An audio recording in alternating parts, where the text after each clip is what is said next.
وَبَشِّرِ الَّذِينَ آمَنُوا وَعَمِلُوا الصَّالِحَاتِ أَنَّ لَهُمْ جَنَّاتٍ تَجْرِي مِن تَحْتِهَا الْأَنْهَارُ۔ کس کی اللہ بشارت دے رہا ہے؟ کبھی آپ نے میں نے سوچا کہ اللہ کس جنت کی طرف بلا رہا ہے؟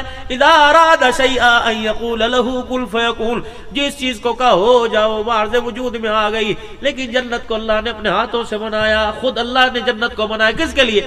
آپ کے میرے لیے اللہ نے جنت کو بنایا۔ فرمایا میرا محبوب اعلان کر دے، جہنم سے ڈرانے کے اعلان، جنت میں پہنچانے کے اعلان کر دے۔ جو جہنم سے ڈر کے آئے گا جنت میں جانے کا شوق پیدا کر کے آئے گا، میدان محشر کی گھڑی میں اللہ اسے شرمندہ نہیں فرمائے گا۔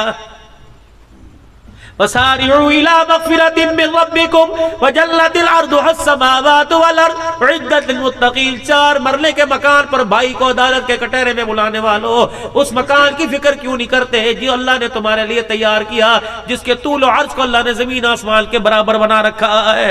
اللہ اکبر۔ أُعِدَّتْ لِلْمُتَّقِينَ کس کے لیے؟ الذين ينفقون في السراء والضراء والكاظمين الغيظ والعافين عن الناس والله يحب المحسنين۔ جاؤ جاؤ سیرت کے آئینے میں کھڑے ہو کر، سامنے کھڑے ہو کر جو جنت والوں کے لیے اللہ خوشخبری دے رہا ہے اور جنت والوں کی نشانیاں بتلا رہا ہے۔ اگر یہ ساری نشانیاں آپ کے میرے اندر ہیں تو سو جا کوئی نہیں اٹھائے گا، ورنہ رب اکبر کی قسم ان نشانیوں کے بارے میں فکر کر لے، قبر کے اندر فرشتہ آپ کو مجھے آرام سے سونے نہیں دے گا۔ خرچ کرنے والے ہر حالت کے اندر، والکاظمین الغیظ، کسی بات پر، جائز بات پر بھی غصہ آ جائے صبر کا گھونٹ میٹھا بھر کے پی لینے والے، والعافین عن الناس، کوئی ادھر تھپڑ مار جائے دوسرا گال آگے کرنے والے، رات کو سب کو معاف کر کے سونے والے۔ جانوروں میں بیماری آئی، جانور مشرک تھے، جانور بدعتی تھے،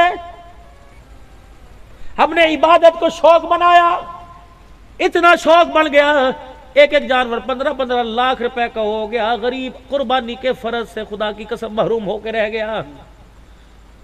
اگر آپ کی میری گلی میں کسی امیر کے گھر 15 لاکھ روپے کا جانور آئے تو ساتھ والا گھر غریب کا بتاؤ وہ 15 لاکھ کا جانور کہاں سے لائے گا؟ اس کے بچے تو روزانہ باپ کی بوٹیاں نوچ نوچ کے مار دیں گے، مجھے بھی ایسا جانور چاہیے۔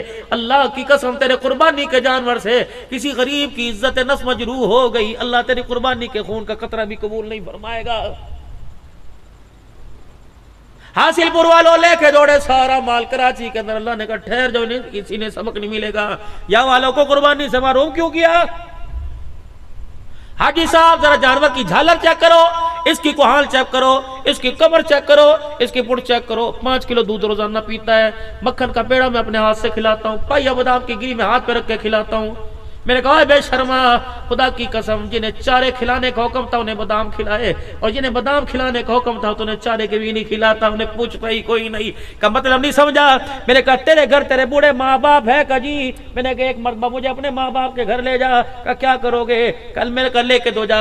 اپنے ماں باپ کے سامنے جا کے بٹھایا، میں نے کہا بزرگ کو بتاؤ تو صحیح، یہ جانور کو 5 کلو دودھ پلاتا ہے، کبھی رات کو تو ایک پیالہ بھی اس نے دودھ کا پلایا کہ نہیں پلایا؟ کبھی 2 گریاں بادام کی تیرے آگے رکھی کہ نہیں رکھی؟ اماں کبھی تجھے بھی روٹی پہ مکھن کا پیڑا رکھ کے دیا؟ اماں کی کوک نکلی کہ مکھن کا پیڑا تو دور کی بات ہے، اس کی گھر والی تو سوکھی روٹی پر 10 گالیاں دیتی ہے۔ بتا تیرے میرے جانوروں میں خوشحالی کہاں سے آئے گی؟ کبھی سنا تھا کیڑوں کی بیماری، کبھی سنا تھا چکن پاکس کی بیماری، جب تو نے ماں باپ کے منہ پر جوتے مارنے چھوڑ دیے خدا پاک نے ومن اعرض عن ذکری فإن له معیشۃ ضنکا، جب تو خدا کے حکموں کو توڑے گا اللہ تیرے کاروبار میں آ کر تیرے کاروبار میں تجھے اللہ رکھ کے بیڑا غرق کرے گا۔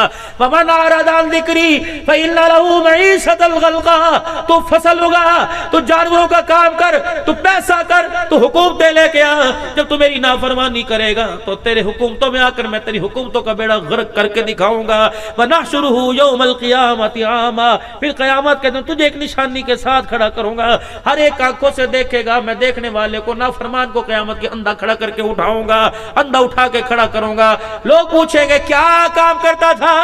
قال هي عامها وقد قلت وسيرا، میں تو دنیا میں دیکھا کرتا تھا، یہاں بیٹھ کے پہچان جایا کرتا تھا لڑکی کیسی ہے کیسی نہیں، پہچان جایا کرتا تھا یہ تھیلے میں کیا لے کے جا رہا ہے، میں تو ہاتھ کی ہتھیلی کی لکیروں کو پہچان جایا کرتا تھا، میں تو آسمان کے ستاروں کو دیکھ کے زندگی میں تقدیر بتلایا کرتا تھا، میں تو بادلوں کو دیکھ کر قیاس رائے کیا کرتا تھا، وقد كنت بصیرا، میں تو آنکھوں والا تھا، اندھا کیوں کر دیا؟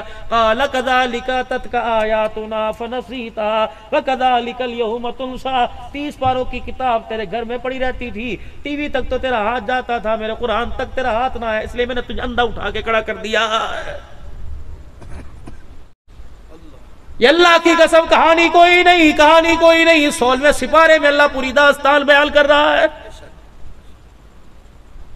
نہیں یقین آتا اور میرے عزیزو، پورے ورلڈ کپ کا میچ اپنی میموری میں بھروانے والوں، پورے مجرے ناچ گانے، اللہ نہ کرے آپ میں سے کوئی ایسا بیٹھا ہو، پوری واہیات ڈرامے بھروانے والوں، کبھی قرآن کے ترجمے کو بھی پورے قرآن کو صبح صبح سورہ رحمان پڑھو، اس کا ترجمہ سنو، صبح صبح سورہ بقرہ کا میرے عزیزو پہلا رکوع گھر میں پڑھو، صبح صبح سورہ بقرہ کا آخری رکوع گھر میں دکان پہ پڑھو، جہاں جہاں سورہ بقرہ کی تلاوت آئے گی اللہ شیطان اور جنات اور اللہ تعالیٰ نحوست سے اس جگہ کو، اس کاروبار کو اللہ پاک اس نحوست سے اللہ اسے پاک فرمائے گا۔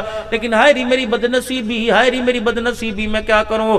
مجھے گانے کے بجانے یاد تو ہیں، مجھے گانا گانا تو آتا ہے، اس امت کے 25 سال کے جوان کو قرآن کی تلاوت کرنا نہیں آتا۔ آج میرا عزیزو آخری بات آپ سے کر کے دعا لے کے جا رہا ہوں، جاؤ اپنے گھر چلے جانا، اب تو آپ کے بچے سو گئے ہوں گے، اگر آپ کے بچے جاگ رہے ہوں آپ کی انگلی پکڑ کے ساتھ جائیں، انہیں سائیکل کی کاٹھی پہ آگے بٹھاؤ یا سٹینڈ پر میرے عزیزو پیچھے بٹھاؤ، اپنے بچوں کو کہنا مولوی صاحب کیوں رو رہا تھا بیٹے؟ مولوی صاحب رو رہا تھا، وجہ یہ کہ مولوی صاحب اس لیے رو رہا تھا، اللہ اکبر، مولوی صاحب اس لیے رو رہا تھا کہ مولوی صاحب نے کہا ابو جی اپنے 4 بیٹوں سے گھر میں جا کے پوچھنا کسی کا جنازہ پڑا؟ بیٹا کہے گا ہاں ہاں، چاچے کا پڑا تھا، دادو ابا کو پڑا تھا، نانوں کا پڑا تھا، کہا بیٹے مولوی صاحب نے 4 تکبیر نماز جنازہ میں کہا تھا، پہلی تکبیر میں ثنا، دوسری میں درود شریف، تیسری میں دعا، میرے بچے وہ مجھے دعا سنا دے۔ اگر آپ کا بچہ جنازے والی دعا نہ سنا سکے تو تو نے مارکیٹ بنا کر بھی خدا کی قسم بڑے گھاٹے کا سودا کیا ہے۔ اگر تیرا میرا بچہ جنازے کی دعا نہ سنا سکے، ایمانداری سے بتا، جب آپ کا میرا بچہ جنازے کی دعا جنازے میں میرے لیے آپ کے لیے پڑھ نہ سکے، وہ مرنے کے بعد میری طرف سے صدقے خیرات کر کے ہاتھ اٹھا کے دعا کیسے کرے گا؟ جب مجھے اپنے ماں باپ کے لیے دعا کرنی نہیں آتی، جب مجھے میرے اپنے ماں باپ کے لیے دعا کرنی نہیں آتی، بتاؤ کوئی میرے لیے تو میرے بچے میرے لیے تو، جن کے ہاتھوں کے اندر جو کرتوت ہم نے پکڑا رکھے ہیں، اے میری بچیوں میری بہنوں غور تو کرو، یہ بچیاں یہ بچے آپ کے میرے لیے مرنے کی دعا، مرنے کے بعد کوئی مغفرت کی دعا کریں گے؟ اور نہیں، اگلی نسل تو ماشاءاللہ ایسے تیار ہو رہی ہے جسے اپنے دادے پردادے کا نام ہی کوئی نہیں آتا ہے۔